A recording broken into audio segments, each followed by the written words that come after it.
আসসালামু আলাইকুম প্রিয় দর্শক, অন্য মঞ্চের আলোচনায় আপনাদের সকলকে আমন্ত্রণ জানাচ্ছি। নমস্কার, আমি তরুণ ঘোষ।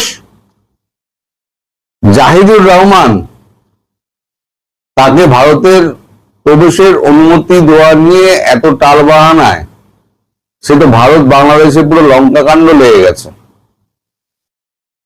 এই যে আমার অনেক জ্যাঠা মশাই আছে, সে জ্যাঠা মশাইরা আমার যদি সামান্যতম ভুল হয় তারা রে করে তেড়ে আসেন।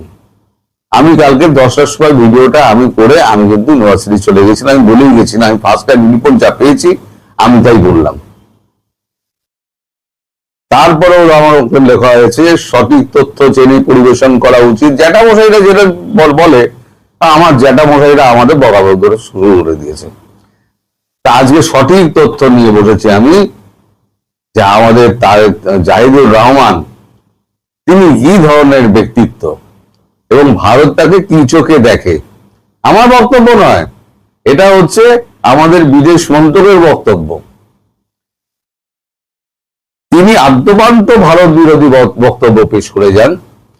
2023 সাল থেকে 2026 সাল পর্যন্ত তিনি কতগুলো বক্তব্য এরকম করে তিনি ভিডিও করেছেন।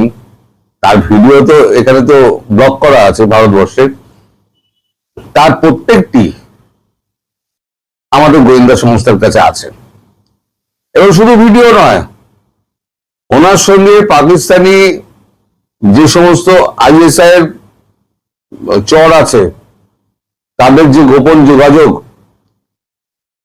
তারপর ইসলামী হরকাতুল জাহান নাকি একটা অর্গানাইজেশন আছে, তাদের সঙ্গে যোগাযোগ আছে। যত আজে বাজে লোক পাকিস্তানের সন্ত্রাসবাদী যত লোক আছে তাদের সঙ্গে জাহিদুর রহমানের এই সমস্ত কানেকশন। তিনি আবার ডক্টর জাহিদুর রহমান। আরে একটা শিক্ষিত লোকের তো শিক্ষিত বন্ধু হবে, তা আপনার সঙ্গে এই সমস্ত সন্ত্রাসবাদীর যোগ কেন? ছেড়ে দিলাম, সেটা আপনার ব্যক্তিগত ব্যাপার, ছেড়ে দিলাম। সারা দিন রাত যে আপনি ভারতের গোষ্ঠীর তুষ্টি করেন, অথচ আশা করেন ভারত আপনাকে তুষ্ট করবে। আপনি যে পাতায় যে থালায় খান সেই থালায় থুতু ফেলার লোক। আপনি যদি ভারতে আসার জন্য আপনার এত ভারত বিরোধিতা, তাও ভারতে আসার জন্য আপনার লালা ঝরছিল যে ভারতে আমার যেতেই হবে। কেন আপনি বলতে পারতেন আমি ভারতকে পছন্দ করি না, যে লোকটার সঙ্গে আমার বিবাদ, আমি সেই লোকটাকে ডেকে তার বাড়িতে আমি যাব? কখনো যাব না। কিন্তু এদের তো চরিত্র বলে কিছু নেই, আত্মসম্মান বলে কিছু নেই। এরা দেশের মানুষকে বোকা বানায়। এগুলো আমার কথা নয়, বিদেশ মন্ত্রক যা দিয়েছে কাগজে আজকে আমি সেটাই পড়ে শোনাচ্ছি আপনাদের, একটাও আমার কথা নয়। তারেকের উপদেশটাকে আটকানোর টানা পড়েন, সেখানে শুধু বিদেশ মন্ত্রকের বক্তব্যটুকু আমি তুলে ধরছি, বাকি তো সব আপনারা জানেন। ভারতের বিদেশ মন্ত্রক সূত্রের বক্তব্য, জাহেদ গত কয়েক বছর ধরে লাগাতার ভারত বিরোধী প্রচার করে আসছেন। বিভিন্ন বিষয়ে 2023 সালে 30 জানুয়ারি থেকে 2026 সালে 22 জানুয়ারি পর্যন্ত জাহেদের 26টি ভারত বিরোধী মন্তব্যের তালিকা প্রকাশ করা হয়েছে। তাতে রাহুল গান্ধীর সদস্যপদ খারিজ, ভারত কি বাংলাদেশের অবৈধ নির্বাচনকে সমর্থন করছে, শেখ হাসিনাকে আশ্রয় দিয়ে বাংলাদেশে ভারত বিরোধী মনোভাবের জন্ম দিচ্ছে, শেখ হাসিনার পরাজয় ভারতের পরাজয়, এমন বিভিন্ন ভারত বিরোধী মন্তব্য করেছেন জাহেদ। বিদেশ মন্ত্রকের সূত্রের বক্তব্য, জাহেদের এমন বক্তব্যের পরিপ্রেক্ষিতে তাকে অভিবাসন কর্তৃপক্ষ ভেরিফিকেশনের জন্য আটকে রাখেন।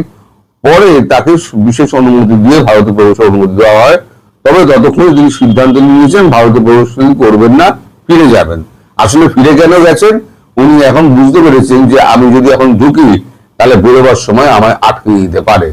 কারণ যখন ও ঘরে যখন ডেকেছে তখন উনি বুঝে গিয়েছেন যে এবার টেলিফোন নিয়ে আমাকে ক্রস চেক করতে পারে। ওনাকে 2.5 ঘন্টা বসিয়ে রাখা হয়েছিল, রিয়াজ হাবিবুল্লাহ কিছু করতে পারেনি।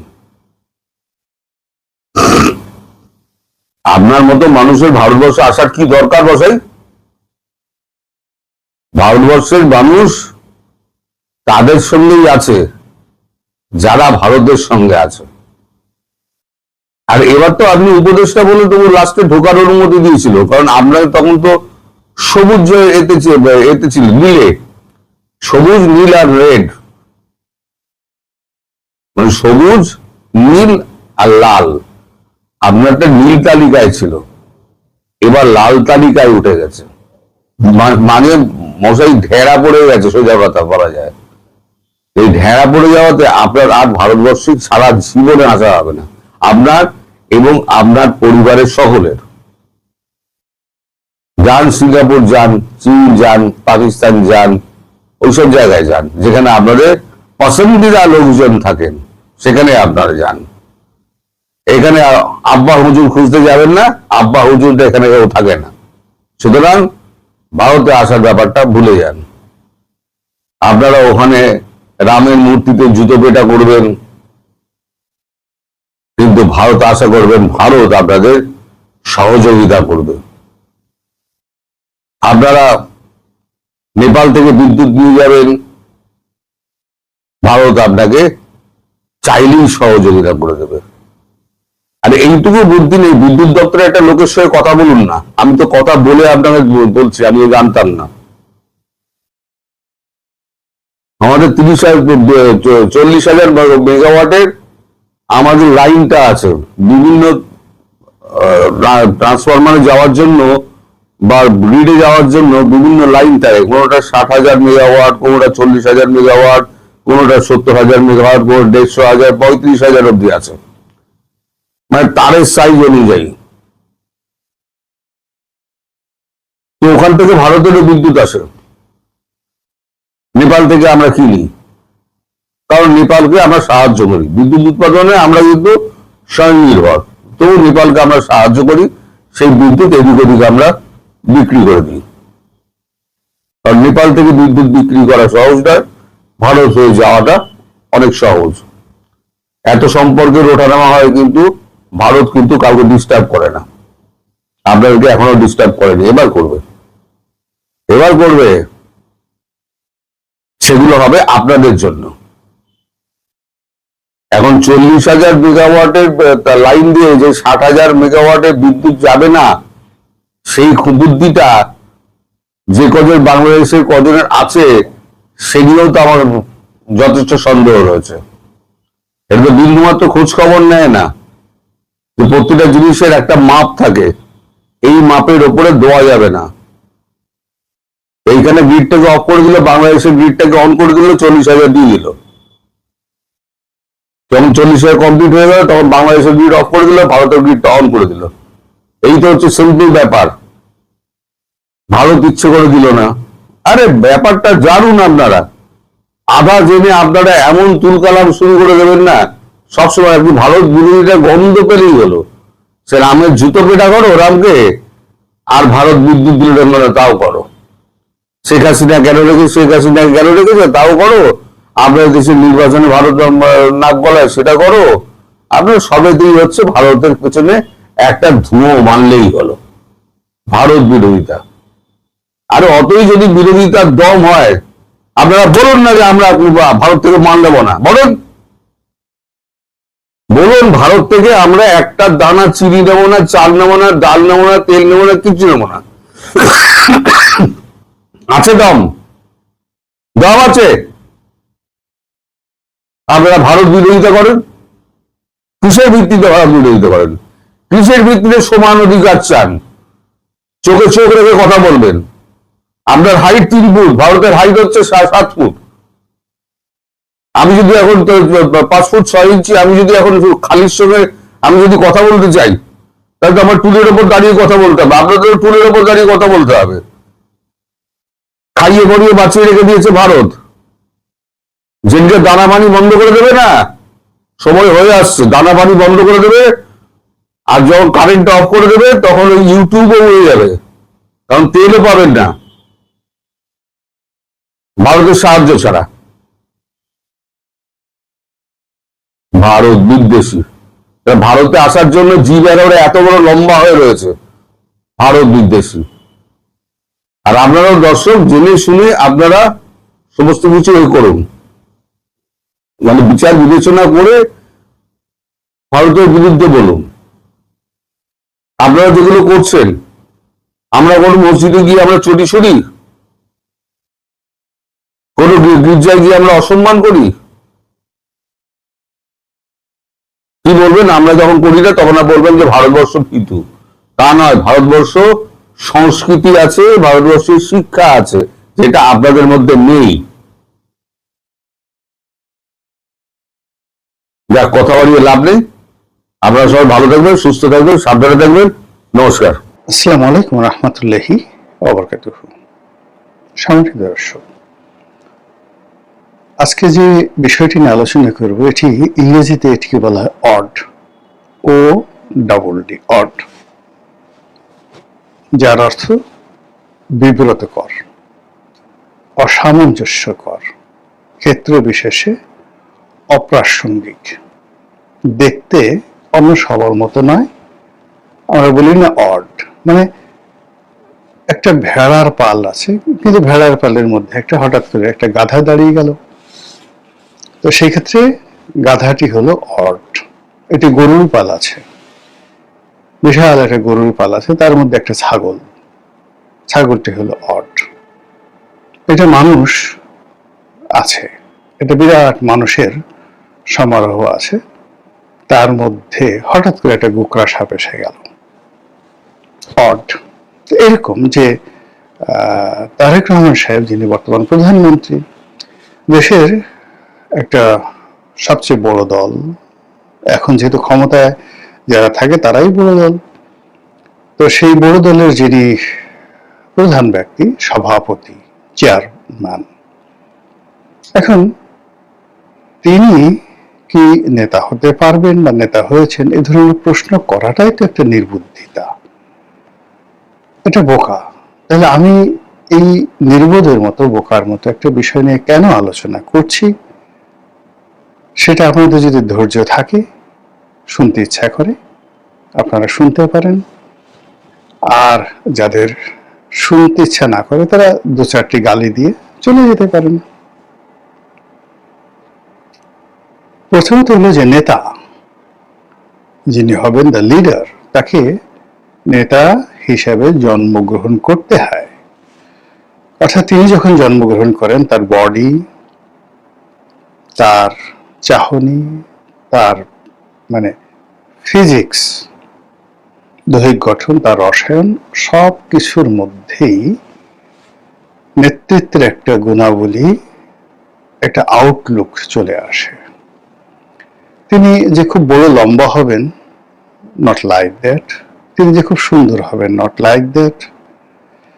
কিন্তু তার সবকিছু, মানে জন্মের পর থেকে, যেদিন থেকে জন্ম নেবেন সেদিন থেকে তার মনে হবে তিনি নেতা। যেমন চেঙ্গিস খান জন্ম নিয়েছেন, মায়ের পেট থেকে জন্ম নিলেন, তার হাত মুষ্টিবদ্ধ, হাতটা খোলা হলো, দেখা গেল যে হাতের ভিতরে রক্তপিণ্ড, মানে মায়ের পেটের জমাট বাঁধা রক্ত সে মুখ করে ধরে আছে। সবাই মনে করলে শিশু তো সাধারণ শিশু নয়, এ বড় হয়ে অনেক কিছু হবে। আচ্ছা, আলেকজান্ডার জন্ম নিলেন, একেবারে যেদিন জন্ম নিলেন সেই দিন থেকে যেদিন রাষ্ট্র ক্ষমতা নিলেন, প্রত্যেকটা লোক ভাবলো এ একজন নেতা। জুলিয়াস সিজার একই অবস্থা।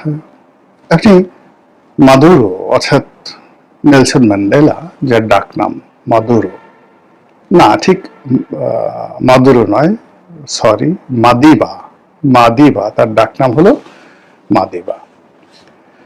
তো এই মাদিবার জীবনী পড়ে দেখেন, মহাত্মা গান্ধীর জীবনী পড়ে দেখেন, পণ্ডিত জওহরলাল নেহেরুর জীবনী পড়ে দেখেন। একেবারে তার যখন জন্ম হলো 2-3 বছর বয়স, তখন থেকেই প্রকাশিত হতে থাকলো যে তিনি নেতা হবেন বা তিনি নেতা হিসেবেই জন্মগ্রহণ করেছেন।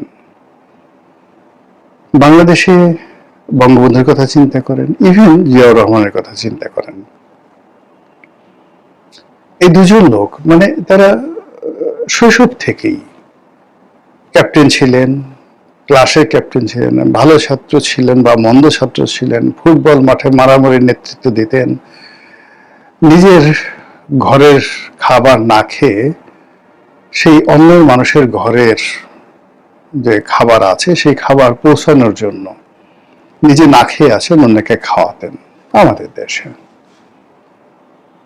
এইভাবে নেপোলিয়ন বোনাপার্ট থেকে শুরু করে আমরা মৌলানা আবুল কালাম আজাদ, লিকওয়ান, ভারতের স্বাধীনতা সংগ্রামের যে সকল অগ্রগামী রয়েছে, স্যার আশুতোষ মুখোপাধ্যায় থেকে শুরু করে শরৎ বসু, নেতাজি সুভাষচন্দ্র বসু, পণ্ডিত জওহরলাল নেহেরু, শেরে বাংলা কে ফজলুল হক, এরকম অসংখ্য নেতার নাম আপনারা বলতে পারবেন যারা একেবারে যেরকম শেরে বাংলা ফজলুল হক আমরা ছোটকালে কি পড়েছি।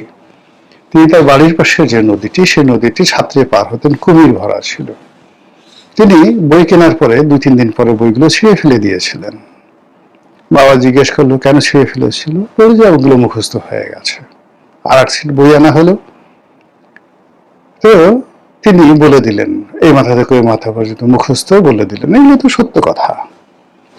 এখন আপনি দেখা গেল যে খ লিখতে ক লিখতে কলম ভাঙেন 33টা, খ লিখতে আপনার হাঁটু ভেঙে যায়, গ উচ্চারণ করতে আপনার গলা ভেঙে যায়, মার খেতে খেতে ছোটকালে ট্রান্সলেশন, পার্টস অফ স্পিচ মার খেতে খেতে ফেলু গদে হতে হতে আপনার জীবন শেষ হয়ে যায়।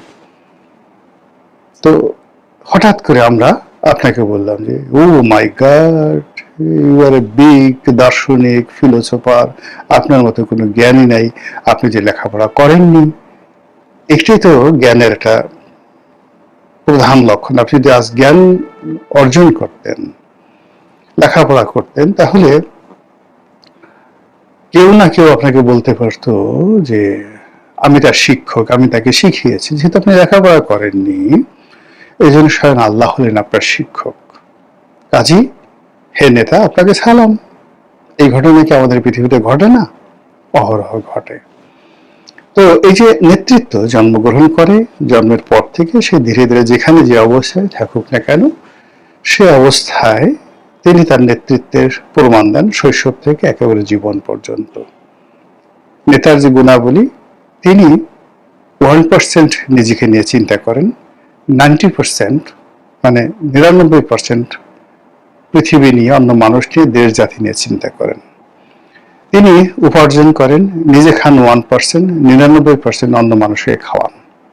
নেতা কখনো অন্যেরটা খায় না, নেতা অন্যকে খাওয়ায়। এ হলো নেতার স্বাভাবিক বৈশিষ্ট্য। তো সেই দিক থেকে জনাব তারেক রহমান সাহেব, তার যারা ক্লাসমেট, তার যারা বাল্যবন্ধু, তার যারা সহকর্মী, তারা তার শৈশবের এই বিষয়গুলো সম্পর্কে সাক্ষ্য দেবেন। যৌবনে বা বর্তমানে এখন আমরা তাকে যে অবস্থায় দেখছি, আমরা তো সবাই তাকে দেখছি প্রধানমন্ত্রী হিসেবে, তাকে দেখছি বিএনপির সভাপতি হিসেবে, তো তিনি তো নেতা হয়েই আছেন। তো এটা নিয়ে আমাদের প্রশ্ন করার কি আছে? এটা নিয়ে প্রশ্ন করছি এই কারণে যে এই শতাব্দীর সবচেয়ে সেরা, সবচেয়ে উল্লেখযোগ্য এবং সারা দুনিয়ার কাছে গ্রহণযোগ্য যে ব্যক্তি, as a leader, as a philosopher, as a statesman এবং as a iconic founder of a nation, তিনি হলেন সিঙ্গাপুরের, আধুনিক সিঙ্গাপুরের জনক, প্রতিষ্ঠাতা জনাব লি কুয়ান। তো তিনি একটা সূত্র দিয়েছেন, দুটো সূত্র দিয়েছেন। সেটা হলো নেতা কিভাবে তৈরি হয়। প্রথম সূত্রটা বলে নিই।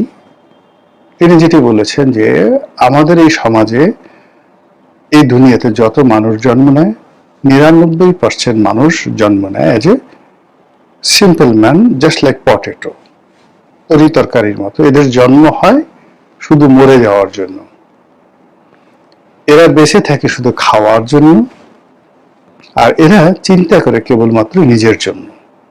এটা হলো 99% লোক। আর একজন মানুষ এই বৃত্তের বাইরে গিয়ে অন্যের কথা চিন্তা করে, অন্যের জন্য কাজ করে, এবং সে চেষ্টা করে, অনেক ক্ষেত্রে সফল হয় না, কিন্তু সে চেষ্টা করে মানুষের কল্যাণের জন্য। এই যে 1%, সে হলো জন্মগতভাবে নেতৃত্বের গুণাবলী নিয়ে জন্মগ্রহণ করে। তো 100 জনের মধ্যে 99 জন সাধারণ মানুষ, একজন নেতৃত্বের গুণাবলী আছে। এই যাদের 100 জন আছে, এদের মধ্যে কর্মজীবনে সফল হয় একজন। মানে ধরুন 10,000-এর মধ্যে 100 × 100, 10,000 মানুষের মধ্যে একজন নেতৃত্বের গুণাবলী আছে, কিন্তু জীবনে সফল হয়ে গেল। সে মেম্বার হলো, চেয়ারম্যান হলো, সিভিল সার্ভিসে গেল, মিলিটারি সার্ভিসে গেল, প্রমোশন পেল, ইউনিট কমান্ডার হলো, অ্যাসোসিয়েশনের প্রেসিডেন্ট হলো। এইভাবে যদি 18 কোটি মানুষের মধ্যে 10,000 দিয়ে ভাগ দেন, এই কজন মানুষ নেতৃত্বের গুণাবলীর সম্পন্ন মানুষ, আপনি জীবনে সফল হয়েছেন। এরপর যদি সার্থক ধরেন, যে সত্যিকার অর্থে তিনি নেতা হয়েছেন, সফল হয়েছেন, জনগণের প্রশংসা পেয়েছেন, শরীর স্বাস্থ্য ভালো হয়েছে এবং সুন্দরভাবে মান সম্মান সহকারে মরে গেছেন, আনটিল হিজ ডেথ, কাউকে সফল বলা যাচ্ছে না, সার্থক বলা যাচ্ছে না। এদের সংখ্যা 1 in a million, মানে প্রতি 10 লাখে একজন। তাই যদি হয়, তাহলে বাংলাদেশে 18 কোটি মানুষের মধ্যে 180 জন মানুষ, তারা কেউ হয়তো ধর্মীয় সেক্টরে, কেউ রাজনীতিতে, কেউ অন্য জায়গাতে, এরকম সফল সার্থক নেতা। তো বুঝতে পারেন যে এটা হলো লিকোয়ানের প্রথম থিওরি। যে থিওরিটি নিয়ে আমি আলোচনা করব এখন তারেক রহমান সাহেব সম্পর্কে, সেটা লিকোয়ানের দ্বিতীয় থিওরি। সেটা হলো যে তিনি কখনো নেতা হবেন না, তিনি কখনো নেতা নন। যিনি জনগণের জন্য চিন্তিত, মানে জনগণের খুশির জন্য, জনগণের বাহবা পাওয়ার জন্য, জনগণ তালি দিবে, জনগণ প্রশংসা করবে, এই জন্য তিনি কাজ করেন। তিনি কখনো নেতা নন। ইন্টারনেটে দেখতে পারেন, এটা উনি বলেছেন। দ্বিতীয়ত হলো যে জনগণ নেতাকে মোটিভেট করে, জনগণ নেতাকে বাধ্য করে, এবং জনগণের যে চাহিদা, হুকুম, তাদের প্রেসার, তাদের মব ইত্যাদি কারণে যখন নেতা তার সিদ্ধান্ত পরিবর্তন করে বা নেতা তার সিদ্ধান্ত গ্রহণ করে, সেই নেতা কখনো জীবনে সফল হতে পারে না, সার্থক তো দূরের কথা, কখনই সফল হতে পারে না। নেতা হলেন তিনি যিনি এমন সিদ্ধান্ত নেবেন যেটা মানুষের মনোমস্তিষ্কে ঢুকবে না। প্রত্যেকটা মানুষ সারপ্রাইজ হয়ে যাবে, অবাক হয়ে যাবে যে এটা কি করে সম্ভব, এটা হবেই না, এটা ইম্পসিবল। নেতা সেটা জিত করবেন এবং সেটা তিনি করে দেখাবেন, সমস্ত স্রোতের বিপরীতে গিয়ে।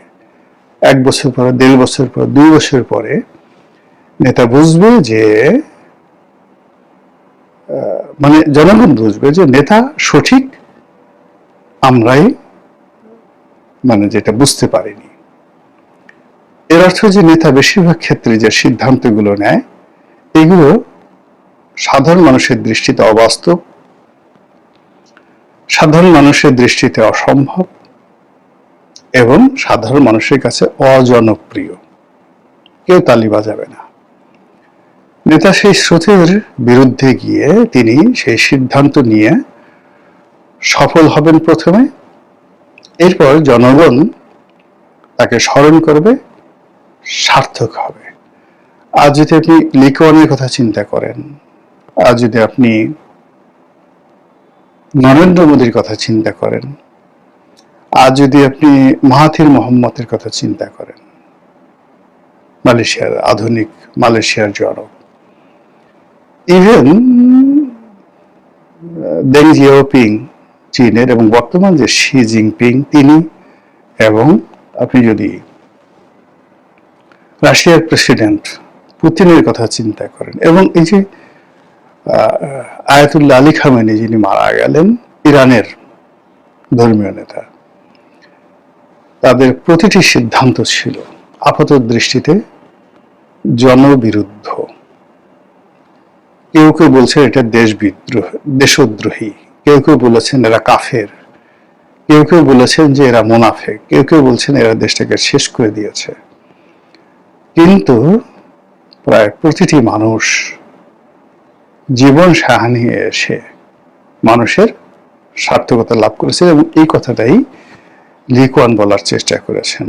তো লি কুয়ান যে কথাগুলো বলেছেন, আবার একই কথা মাওলানা আবুল কালাম আজাদ বলেছেন ইন্ডিয়া উইন্স ফ্রিডমে, বিখ্যাত বইতে তার। তিনি বলেছেন যে একজন নেতার জীবনে দুটো সুযোগ আসে, দুটো পরিবেশ পরিস্থিতি তৈরি হয়। একটি পরিবেশ হলো নেতা জনগণের কথা মতো চলে,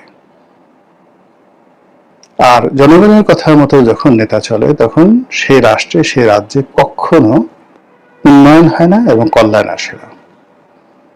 আরেকটি ব্যাপার হলো নেতা জনগণকে বাধ্য করে তার হুকুম মানতে। এই যে সিদ্ধান্ত নিতে যে নেতা সফল হন, তিনি সার্থকতা লাভ করেন। আবার লি কুয়ানে ফিরে আসি, বক্তব্য দীর্ঘায়িত করব না। লি কুয়ান বলেছেন যে কোনো অবস্থাতে যে কোনো পর্যায়ে যদি জনগণের ট্রলের শিকার হন নেতাকে নিয়ে যদি মানুষ ঠাট্টা করে, মস্কারা করে, তুচ্ছ তাচ্ছিল্য করে এবং মনে করে যে নেতা তার চেয়ে কম বুঝে, নেতা তার চেয়ে কম শিক্ষিত, নেতা তার চেয়ে দুর্বল, নেতাকে নিয়ে মকারি, ইংরেজিতে উনি শব্দটা ব্যবহার করেছেন যে নেতাকে নিয়ে যারা মকারি করে, মক করে, ঠাট্টা মস্কারা করে, এই নেতা জীবনে কখনো সফল হতে পারে না। কখনো তার ঘরের ভেতরে, কিচেন ক্যাবিনেটে রাষ্ট্র পরিচালনায় তার কমান্ড প্রতিষ্ঠিত হয় না। সে কখনো কোথাও কমান্ড প্রতিষ্ঠিত করতে পারে না, লি কুয়ানের বক্তব্য। তো এই বিষয়গুলো জাস্ট আমি ইতিহাস থেকে, পরিবেশ থেকে, পরিস্থিতি থেকে আপনাদের কাছে উপস্থাপন করলাম। এখন আপনারা এই সিদ্ধান্ত নেন।